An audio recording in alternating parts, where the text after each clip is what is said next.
મારા નવા વિડીયોના અપડેટ માટે નીચે આપેલું સબસ્ક્રાઇબ બટન પર ક્લિક કરો અને તેમની બાજુમાં આપેલ બેલ આઇકન પર ક્લિક કરો। मित्रों, आपने इनका नाम तो सुना ही होगा। ये उपन्यास सम्राट प्रेमचंद है। आइए इनके बारे में कुछ और जानें।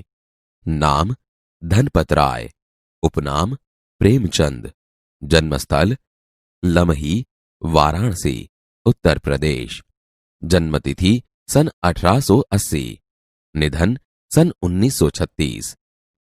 आपने प्रेमचंद का परिचय पाया, अब उनके साहित्यिक जीवन के बारे में भी जानिए। आरंभ में वे नवाब राय नाम से उर्दू साहित्य में लिखते थे, बाद में प्रेमचंद के नाम से हिंदी में लिखने लगे। गोदान उनका सर्वश्रेष्ठ उपन्यास है। इसके अलावा गबन, मंगलसूत्र, रंगभूमि, कर्मभूमि उनके उपन्यास है। उन्होंने कई सारी कहानियां भी लिखी है, जो मानसरोवर भाग 1 से 8 में संकलित है। साहित्य में प्रगतिवाद को जागृत करने के लिए उन्होंने जागरण तथा हंस नामक पत्रिकाओं का संपादन भी किया था। ईदगाह उनकी ऐसी ही एक अमर कहानी है। रमजान के पूरे 30 रोजों के बाद आज ईद आई है। कितना मनोहर, कितना सुहावना प्रभात है। आज का सूर्य देखो, कितना प्यारा, कितना शीतल है, मानो संसार को ईद की बधाई दे रहा है। गांव में कितनी हलचल है। ईदगाह जाने की तैयारियां हो रही है। किसी के कुर्ते में बटन नहीं है, पड़ोस के घर में सुई धागा लेने दौड़ा जा रहा है। किसी के जूते कड़े हो गए हैं, उनमें तेल डालने के लिए तेली के पास भागा जाता है। जल्दी जल्दी बैलों को सानी पानी दे दे। ईदगाह से लौटते लौटते दोपहर हो जाएगी। 3 कोस का पैदल रास्ता, फिर सैकड़ों आदमियों से मिलना भेंटना। दोपहर के पहले लौटना असंभव है। लड़के सबसे ज्यादा प्रसन्न है। किसी ने 1 रोजा रखा है, वह भी दोपहर तक, किसी ने वह भी नहीं। लेकिन ईदगाह जाने की खुशी उनके हिस्से की चीज है।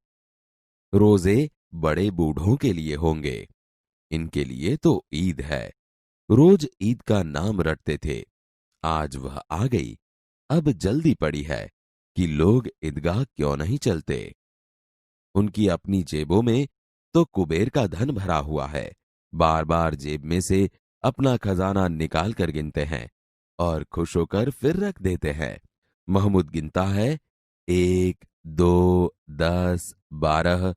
उसके पास 12 पैसे हैं। मोहसिन के पास 1, 2, 8, 9, 15 पैसे हैं। इन्हीं अनगिनत पैसों से अनगिनत चीजें लाएंगे, खिलौना, मिठाइयां, गेंद और जाने क्या क्या। और सबसे ज्यादा प्रसन्न है हामिद, गरीब सूरत, दुबला पतला लड़का, जिसका बाप गत वर्ष हैजे की भेंट हो गया। फिर एक दिन मां भी मर गई। अब हामिद अपनी बूढ़ी दादी अमीना की गोद में है और उतना ही प्रसन्न है। हामिद के पांव में जूते नहीं है, सिर पर एक पुरानी टोपी है जिसका गोटा काला पड़ गया है, फिर भी वह प्रसन्न है। अभागिन अमीना अपनी कोठरी में बैठी रो रही है। आज ईद का दिन और उसके घर में दाना नहीं। इस अंधकार और निराशा में वह डूबी जा रही है। किसने बुलाया था इस निगोड़ी ईद को? अमीना का दिल कचोट रहा है। गांव में बच्चे अपने अपने बाप के साथ जा रहे हैं। हामिद का बाप अमीना के सिवाय और कौन है? उसे कैसे अकेले जाने दे? उस भीड़ भाड़ में बच्चा कहीं खो गया तो क्या होगा?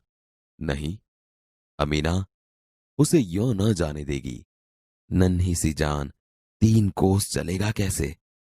पैरों में छाले पड़ जाएंगे, जूते भी तो नहीं है। कुल 2 आने पैसे बच रहे हैं। 3 पैसे हामिद की जेब में, 5 अमीना की बटुए में। यही तो बिसात है और ईद का त्योहार। अल्लाह ही बेड़ा पार लगाए। तुम डरना नहीं अम्मा, मैं सबसे पहले आऊंगा। गांव से मेला चला और बच्चों के साथ हामिद भी जा रहा था। कभी दौड़कर आगे निकल जाता, फिर किसी पेड़ के नीचे खड़े होकर साथ वालों का इंतजार करता। हामिद के पैरों में तो जैसे पर लग गए हैं। वह कभी थक सकता था। बड़ी इमारतें आने लगी।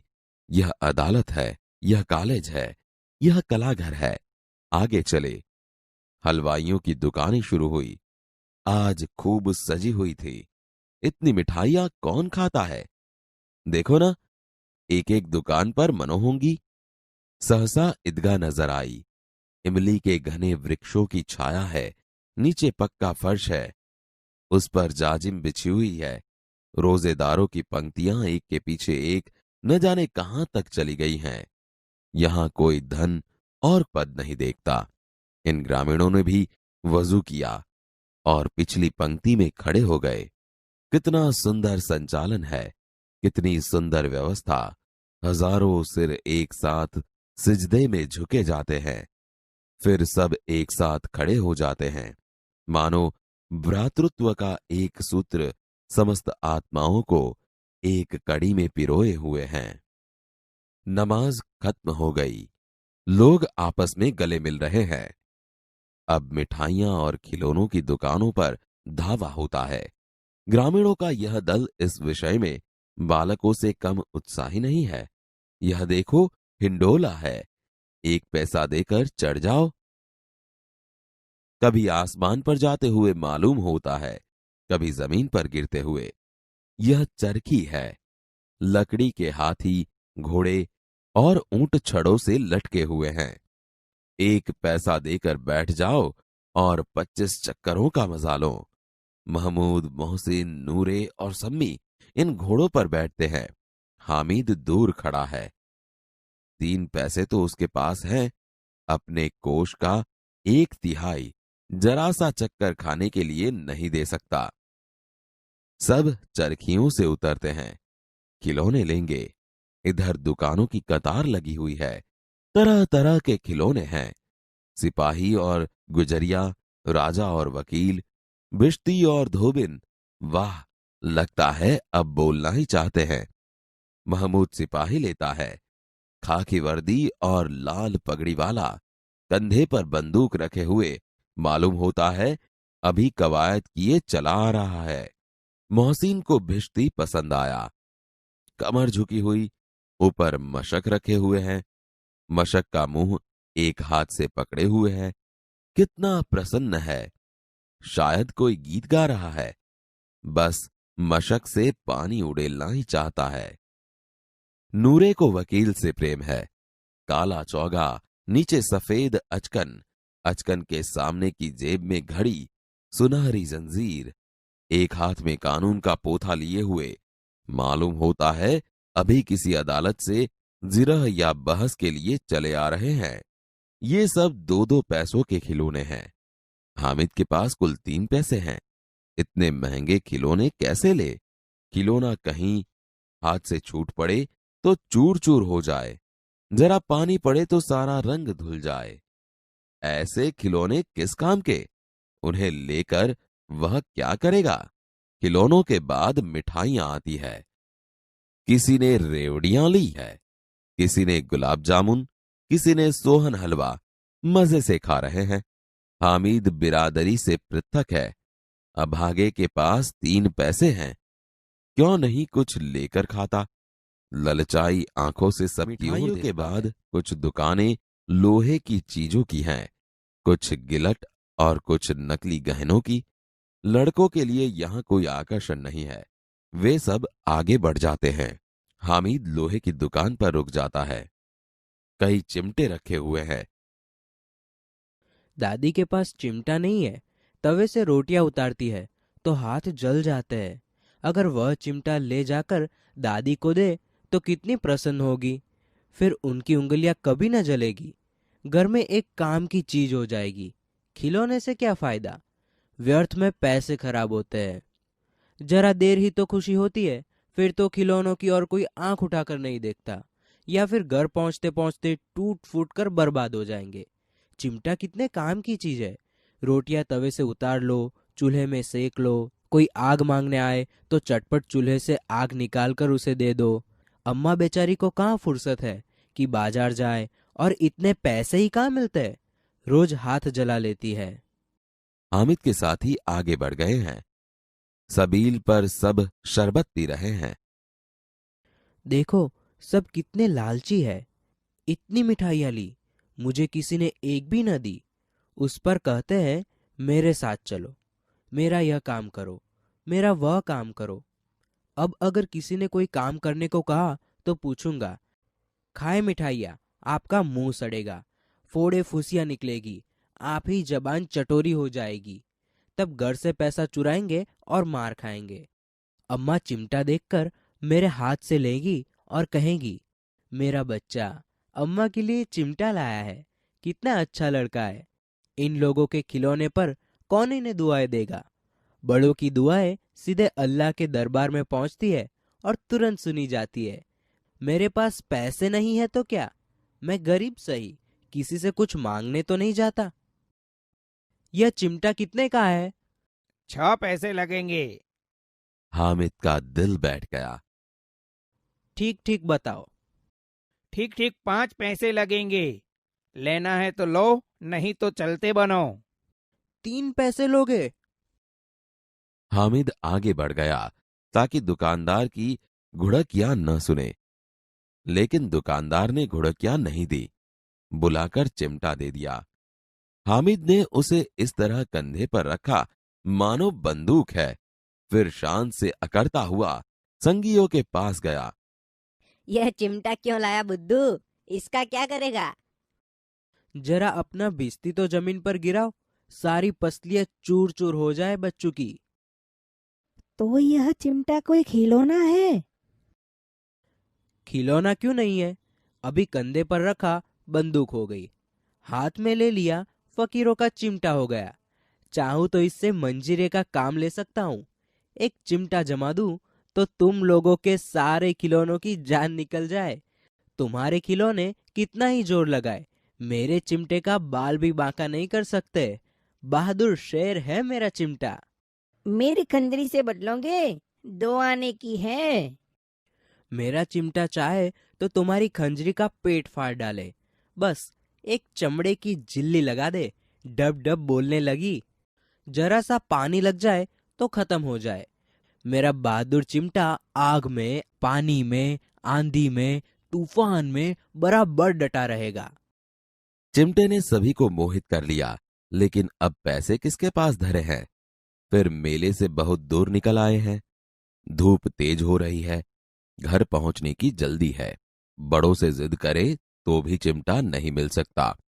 हामिद है बड़ा चालाक, इसलिए उसने अपने पैसे बचा रखे थे। औरों ने 3-3, 4-4 आने पैसे खर्च किए, पर कोई काम की चीज न ले सके। हामिद ने 3 पैसों में रंग जमा लिया। सच ही तो है, खिलौनों का क्या भरोसा, टूट फूट जाएंगे। हामिद का चिमटा बना रहेगा बरसों। जरा अपना चिमटा दो, हम भी देखे। तुम हमारा बिस्ती लेकर देखो। महमूद और नूरे ने भी अपने अपने खिलौने पेश किए। हामिद को इन शर्तों को मानने में कोई आपत्ति न थी। चिमटा बारी बारी से सबके हाथ में गया और उनके खिलौने बारी बारी से हामिद के हाथ में आए। कितने खूबसूरत खिलौने थे। रास्ते में महमूद को भूख लगी। उसके बाप ने केले खाने को दिए। महमूद ने केवल हामिद को अपना साथी बनाया। उसके अन्य मित्र मुंह ताकते रह गए। यह उस चिमटे का प्रभाव था। 11 बजे सारे गांव में हलचल मच गई। मेले वाले लौट आए। मोहसिन की छोटी बहन ने दौड़कर भिश्ती उसके हाथ से छीन लिया और मारे खुशी के उछली तो मियां भिश्ती नीचे आ रहे और सुरलोक सिधारे। मियां नूरे के वकील का अंत इससे भी ज्यादा गौरवमय हुआ। वकील जमीन पर या ताक पर बैठ नहीं सकते, उनकी मर्यादा का विचार तो करना ही होगा। दीवार में 2 खूंटियां गाड़ी गई, उन पर लकड़ी का एक पटरा रखा गया। पटरे पर कागज का एक कालीन बिछाया गया। वकील साहब राजा भोज की भांति सिंहासन पर विराजे। नूरे ने उन्हें पंखा झलना शुरू किया। अदालतों में खस की टट्टियां और बिजली के पंखे होते हैं। क्या यहां मामूली पंखा भी न हो? बांस का पंखा आया और नूरे हवा करने लगा। मालूम नहीं पंखे की हवा से या पंखे की चोट से वकील साहब स्वर्गलोक से मृत्युलोक में आ रहे और उनका माटी का चोला माटी में मिल गया।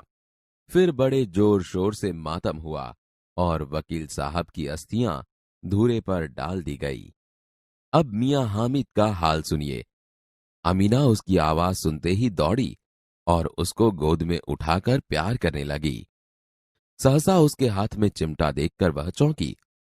यह चिमटा कहाँ से लाया? मैंने मोल लिया है। कई पैसे में? 3 पैसे दिए। यह कैसा बेसमझ लड़का है कि दोपहर हुआ कुछ खाया न पिया, लाया क्या चिमटा? सारे मेले में तुझे और कोई चीज न मिली जो यह लोहे का चिमटा उठा लाया? तुम्हारी उंगलियां तवे से जल जाती थी, इसीलिए मैंने लिया। बुढ़िया का क्रोध तुरंत स्नेह में बदल गया। बच्चे में कितना त्याग, कितना सद्भाव और कितना विवेक है। दूसरों को खिलौने लेते और मिठाई खाते देखकर इसका मन कितना ललचाया होगा। इतना जब्त इससे हुआ कैसे? अमीना का मन गदगद हो गया। वह रोने लगी। दामन फैलाकर हामिद को दुआएं देती जाती थी और उसकी आंखों से आंसू की बड़ी बड़ी बूंदें गिर जाती थीं।